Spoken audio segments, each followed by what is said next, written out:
Bonjour à toutes et à tous et bienvenue pour ce nouveau partage qui va parler d'auto-sabotage.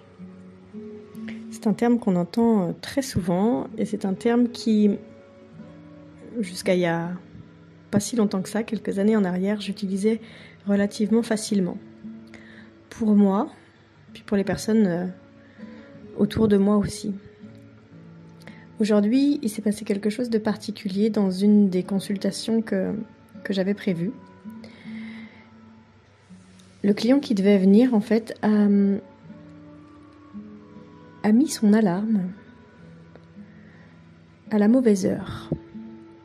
Sur son agenda, c'était bien écrit rendez-vous, consultation à 11h. Mais il avait posé le nom de cette alarme à midi. Et il me dit, dis donc, voilà, bravo l'autosabotage. Et c'est là que ça fait tilt en moi et je me suis dit, bon, allez, on va en parler parce que c'est pas le seul à parler d'autosabotage. Sauf que, en parlant d'autosabotage, en employant ce terme en particulier, finalement, on s'autosabote. Ce que je veux dire par là, c'est que dans ma façon à moi de voir les choses telles que je les ai perçues pour moi, et telles que je les ai perçues aussi chez les personnes qui sont venues me consulter,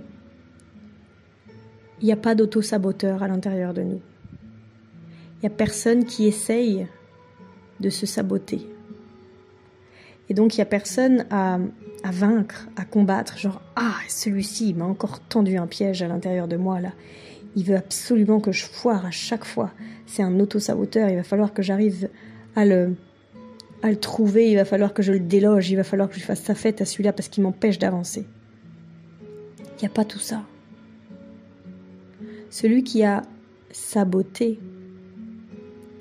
le rendez-vous, l'heure du rendez-vous de cette séance, celui qui sabote toutes les choses que vous aimeriez faire et que vous n'arrivez pas à faire ou que vous loupez, c'est une part à l'intérieur de vous que j'appelle une part gardienne. Et quel triste sort on lui réserve que de vouloir le dégager, le flinguer, le traquer, alors que toute notre vie passée, il nous a protégés. Cet autosaboteur, je ne l'appellerai plus jamais comme ça. Cette part de nous, c'est une part gardienne qui assure notre protection et qui va nous empêcher d'aller à un rendez-vous, de trouver l'adresse, de pouvoir faire quelque chose, mais dans un but bien précis.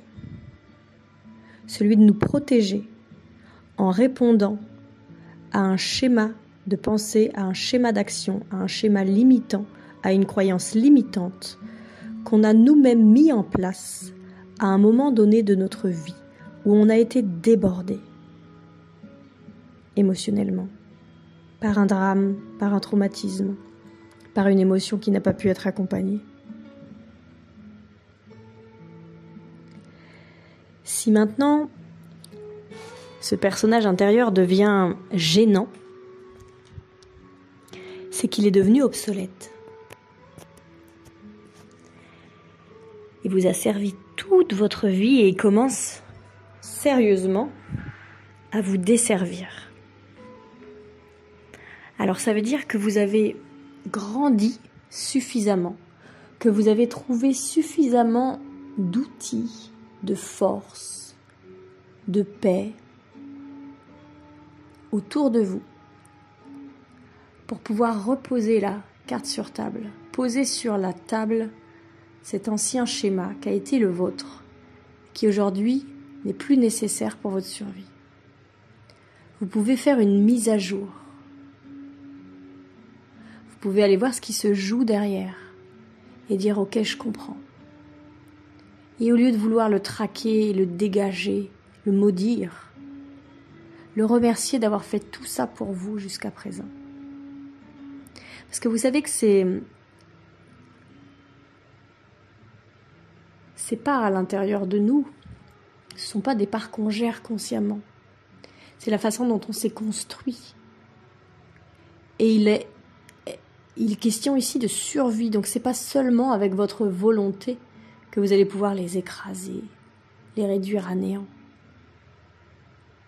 Votre petite volonté par rapport au besoin fondamental de protection et de survie, c'est de la gnognotte. Donc vous pouvez faire un combat comme ça pendant des années et des années, à vous maudire, à vouloir vous taper, à vouloir vous faire du mal parce que vous n'y arrivez pas. C'est pas dans ce sens-là qu'il faut les prendre. Les parts gardiennes, on va pas les forcer. On va vers elles et on ouvre un dialogue, on ouvre une rencontre. On va voir qu'est-ce qu'elles gardent, depuis combien de temps elles sont là. Et on va mettre sur la table tout ce qu'elles ont fait pour nous jusqu'à maintenant. Et on va ressentir dans notre cœur, c'est pas seulement pour leur faire croire que oui, voilà, c'est ça qu'il faut faire, et puis comme ça, après derrière, je vais pouvoir passer et puis aller délivrer ce que j'ai envie de délivrer pour pouvoir faire enfin ce que j'ai envie de faire. Non, il s'agit de rentrer dans l'expérience, rentrer dans la rencontre, pour aller se rendre compte de l'intérieur, de la force qu'elles ont, de tout ce qu'elles ont fait pour nous, de tout ce dont elles nous ont protégés, et que c'est grâce à elles si on est aujourd'hui ici bien vivant, même si c'est pas toujours facile, même si on s'aime pas, même si on n'arrive pas à certaines choses, même si on finit jamais ce qu'on a commencé, même si on est toujours en retard, même si on loupe toujours les rendez-vous importants, même si on déçoit tout le monde. C'est juste quelque chose qui devient obsolète et qu'on peut aller regarder pour le délivrer. Mais jusqu'à présent, c'est nous qui avons mis ça en place pour nous protéger.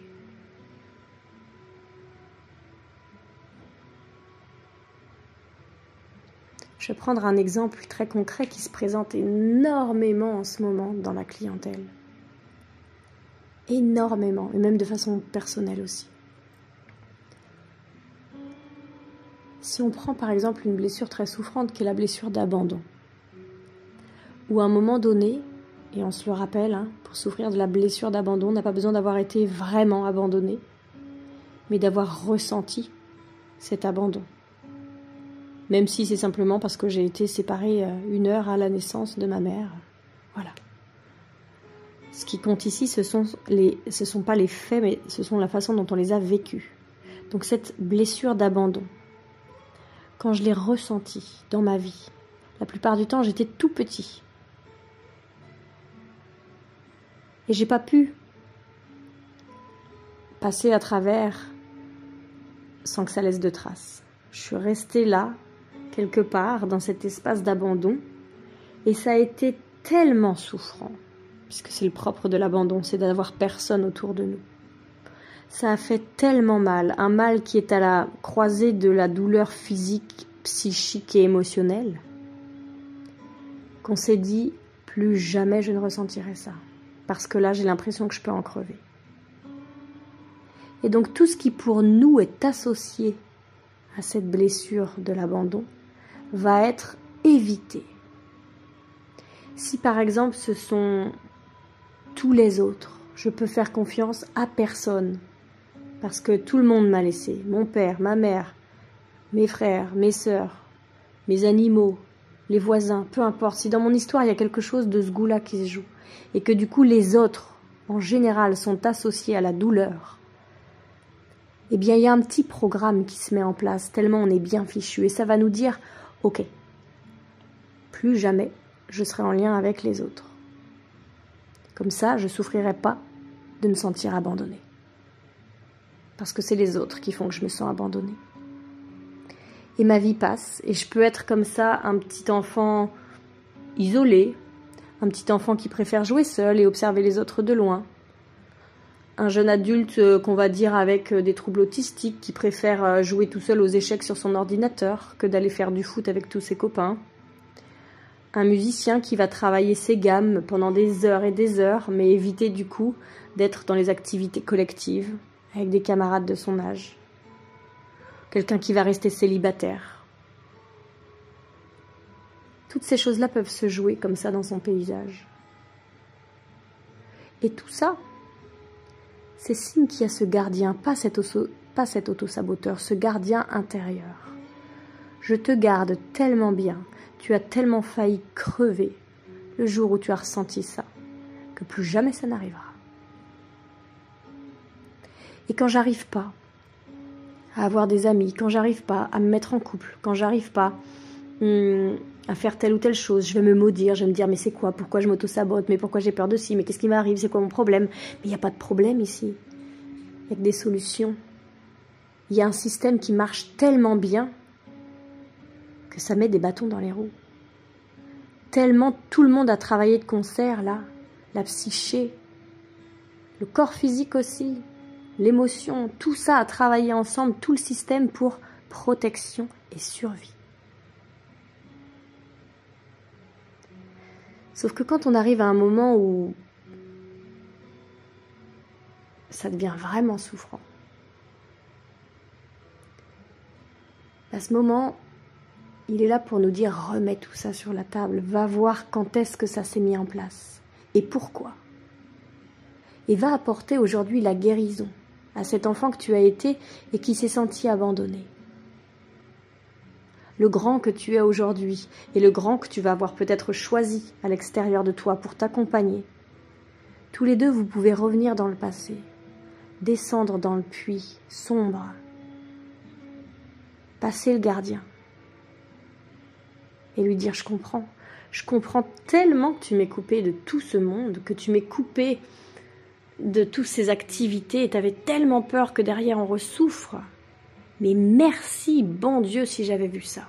Merci de ce que tu as fait.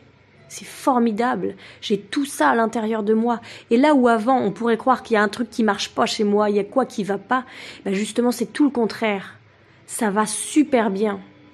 Ça va tellement bien, tout fonctionne tellement bien à l'intérieur de moi que je me suis protégée, que je me suis claquemurée, que je me suis enfermée.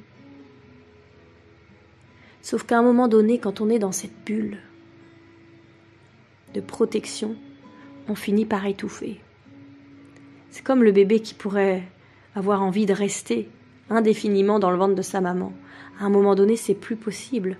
Autant au début, ça a été l'environnement nécessaire pour la vie, pour le développement. Et arrivé à un moment donné, il faut qu'il sorte. Sinon, ça va l'emmener vers la mort. C'est pareil pour cet enfermement-là dont on parle. Toutes ces structures aujourd'hui devenues limitantes, mais qui ont été mises en place à l'époque, ont été là pour assurer un cadre de vie, pour pouvoir se développer, se mettre hors de la portée du danger. Mais maintenant, on a grandi suffisamment, et si on y reste davantage, on va étouffer. Et ce qui avant était censé nous éviter, l'abandon, va finalement, au moment le plus opportun pour nous faire ressentir cet abandon 3 fois, 10 fois, 100 fois, 1000, 1 million de fois plus fort. Tout ce qui est jusque-là censé nous éviter cette sensation va au contraire aller la mettre pleine face, de façon exponentielle devant nous. Parce que cette façon d'éviter les choses est devenue obsolète et que la vie nous attend ailleurs, tout simplement. Alors quand il y a un auto-saboteur qui vient, regarde là, j'ai bien marqué que j'avais un rendez-vous à 11h. Pourquoi j'ai mis la sonnerie à midi? C'est quoi mon problème? Il n'y a pas de problème. Merci. Merci à toi. Non seulement tu me protèges dans ce que tu crois devoir me protéger, mais en plus, à force de me protéger, et donc à force de m'envoyer dans le mur sans le vouloir, maintenant c'est suffisamment clair pour moi de me dire mais il y a un truc ici, il faut que j'aille voir, c'est pas possible. Pourquoi les autres y arrivent et pas moi? Et alors ça me permet justement de remonter jusqu'à toi, là, le gardien, et de voir qu'est-ce que tu gardes et depuis combien de temps, et d'aller m'en occuper, moi maintenant, le grand. J'étais tout petit et je pouvais rien faire. Donc tu t'es mis là, dans ma psyché. T'as tout limité, t'as tout barricadé. Et j'ai grandi là-dedans. Mais maintenant, je suis devenue grand. Maintenant, j'ai visité des choses à l'intérieur de moi, j'ai guéri, j'ai libéré, j'ai cheminé. Et maintenant, le grand que je suis devenu est en capacité d'accueillir le petit qu'il a été. Et toutes ces émotions que j'ai dû garder, parce que j'ai cru que j'allais en crever, aujourd'hui, je suis capable de les porter, de les regarder, de les traverser et de les libérer. Est-ce que toi, le gardien, tu veux bien me laisser essayer? Alors je sais, tu n'es pas obligé de me faire confiance, parce qu'après tout, tu es là depuis tellement d'années, et tu te dis, bah ouais, mais comment je peux savoir, moi, qu'il se plante pas, là, qu'il me dit pas qu'il est capable, et puis que finalement, on va foutre encore tout le système en alerte rouge? T'es pas obligé de me croire, c'est sûr, mais est-ce qu'on peut juste essayer? Parce que là, jusqu'à présent, tu m'as tellement aidé, mais tu vois ce qui se passe maintenant quand tu m'aides? Bah, ça me fout des bâtons dans les roues. C'est un genre d'ingérence, tu vois. Jusqu'à présent, ça me convenait vachement bien, mais là, depuis quelque temps, oh la vache, c'est étouffant, ça m'empêche d'aller là où j'ai envie d'aller, ça m'empêche d'atteindre mes objectifs, ça m'empêche d'être heureux. J'ai plus envie d'être ce tout petit là qui est enfermé dans la bulle, j'ai envie d'avancer, j'ai envie de grandir, j'ai des choses qui m'attendent. Est-ce qu'on peut juste essayer? T'es pas obligé de t'en aller et d'ouvrir grand la porte pour que j'aille voir le petit enfant blessé qui est derrière, mais est-ce qu'au moins tu veux bien me laisser m'approcher? Tu baisses ta garde, tu baisses ta lance, puis tu me laisses m'asseoir à côté de toi. Comme ça, juste à travers la porte, sans même l'ouvrir, pour pas se prendre toute la charge de souffrance d'un coup, parce que ça, je sais que ça te fait peur, tu me crois pas forcément capable. Mais si je m'assois à côté de toi, là, et qu'on discute, moi, ça me rapproche du petit blessé, là, qui est derrière la porte que tu gardes. Ça me rapproche de lui, donc il sent que je suis là, il sent qu'il y a quelque chose qui change. Et au lieu qu'il y ait quelqu'un qui empêche d'aller vers lui comme si c'était, waouh, un poids, un monstre, un boulet, une honte ou quoi que ce soit, il va sentir qu'il y a quelqu'un ici qui s'intéresse à lui, qu'il considère, qui veut le rencontrer. Et ça va l'apaiser. Et du coup, la souffrance sera vachement moins forte au moment où on ouvrira la porte. Puis toi, je suis sûre que t'es crevé, ça fait combien de temps que t'es là? 10 ans, 20 ans, 30 ans, 40 ans que tu tiens la porte. Je suis sûre que t'as envie de te reposer.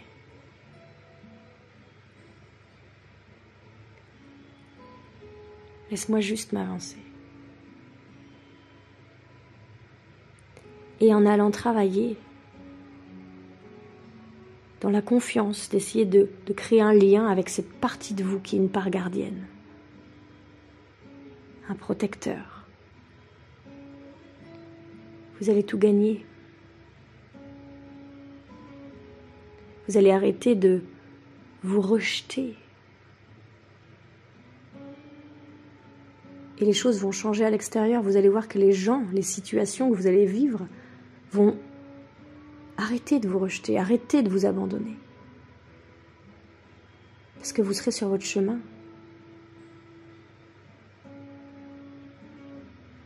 Et de fil en aiguille, le gardien peut-être voudra bien se transformer. On lui trouvera un rôle. Il ne s'agit pas ici de le chasser. Il a travaillé pour vous depuis toutes ces années. On ne va pas lui dire, allez, fiche le camp, maintenant tu me saoules. C'est ok, toi, tu as une zone de génie, là. Tu te rends compte un peu de la force, de l'énergie que tu as, de la puissance que tu as pour tenir cette porte derrière laquelle il y a une puissance d'énergie aussi. Depuis toutes ces années. On va la garder, là, ta zone de génie. On va juste faire une mise à jour. On va essayer de te trouver quelque chose d'autre que tu pourrais faire et qui va nous servir au lieu de nous desservir.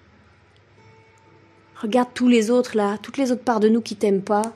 Regarde celui-là, c'est à cause de lui qu'on peut pas avancer parce qu'en fait, il nous empêche il nous sabote, gna gna. T'as pas envie plutôt de travailler avec l'équipe? Que les gens te disent « Waouh, j'adore ce que tu fais, merci, grâce à toi, on va plus vite, on va plus loin. » Allez, viens, on trouve quelque chose ensemble. Qu'est-ce que tu as envie de faire? Est-ce que tu pourrais être le gardien de mes limites, celle que j'ai toujours tellement de mal à donner? Je peux pas dire non, j'ai tellement peur d'être abandonnée, je me dis que si je dis non, les autres vont plus m'aimer. Est-ce que toi, tu veux bien être celui qui va être justement le garant de ses limites? C'est un rôle super important. Alors, il faut vraiment que tu sois d'accord. Si tu veux pas, on trouvera autre chose. Et votre gardien, il va pouvoir se transformer. Peut-être qu'il va vous demander un temps d'abord, un temps de repos.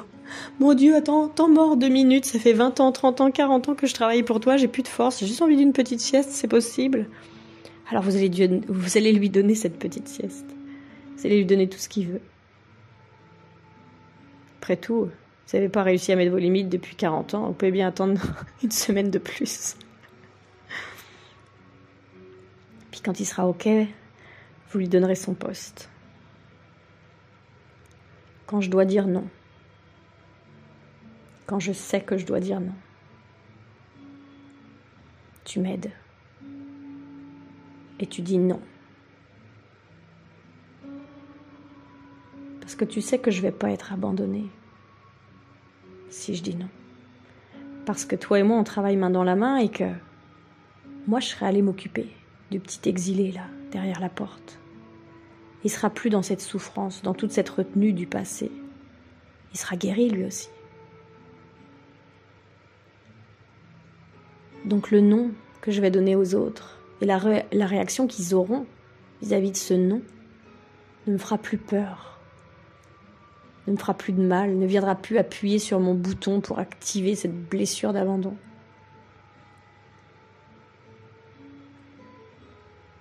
Et en lui expliquant tout ça, votre gardien, lui, il va se transformer, il va se repositionner.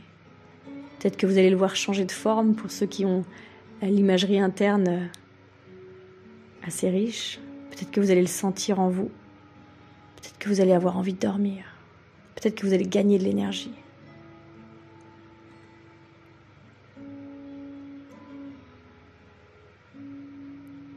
Et quand ce sera le moment, vous pourrez alors du coup aller ouvrir la porte. La porte qu'il gardait jusqu'à présent. Vous pourrez déjà commencer par enlever les nombreux cadenas.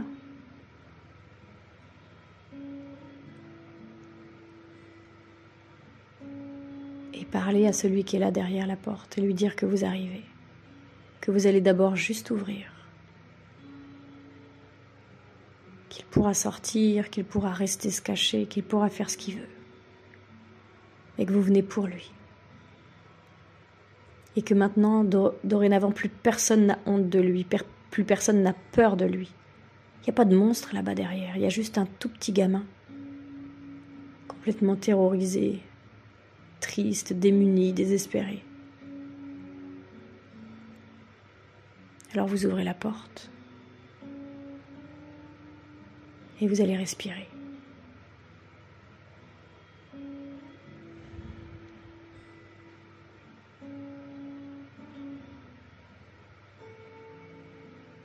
Que votre souffle du présent amène la cohérence dans le chaos du passé. Que ce petit enfant tout blessé, tout traumatisé, puisse vivre tout ce qui était coincé en lui, tout ce qui était figé, sidéré, tout ce qui vous tirait sans arrêt vers le passé, vous empêchant d'avancer, comme dans un cauchemar où on essaye de courir pour fuir là, le gros vilain qui est derrière nous, mais on a l'impression de pédaler dans la semoule, on a l'impression de marcher à contre-courant. On court de toutes nos forces et on est au ralenti. C'est terminé ça. Je me retourne et je regarde. Qui c'est le monstre? Ouais, c'est l'abandon. C'est le rejet, c'est la solitude, c'est l'impuissance, c'est la douleur, c'est la souffrance. Je les regarde, je les traverse comme autant de paysages. Et je tiens toujours sa main. Ce petit bout de moi là. Je dis viens, je te tiens la main, tu seras plus jamais tout seul. Je suis là pour toi et je serai toujours là pour toi. Montre-moi tout ça, montre-moi tout ce que tu portes. On va traverser tout ça. C'est pas des sables mouvants dans lesquels tu restes figé. Ce sont que des paysages de peinture devant lesquels on passe. On les regarde, on les nomme et on les dépasse.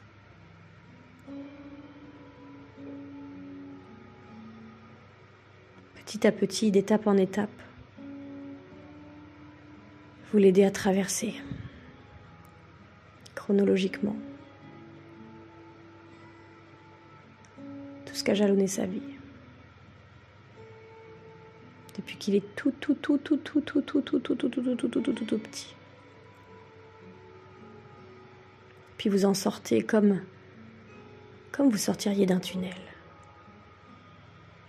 Délivré au grand air, sorti de cette bulle qui vous enfermait, qui vous étouffait. Et vous savez que maintenant, l'autosaboteur n'existe plus. C'est juste un tout petit enfant qui habite dans votre cœur, allégé, guéri, pour toujours.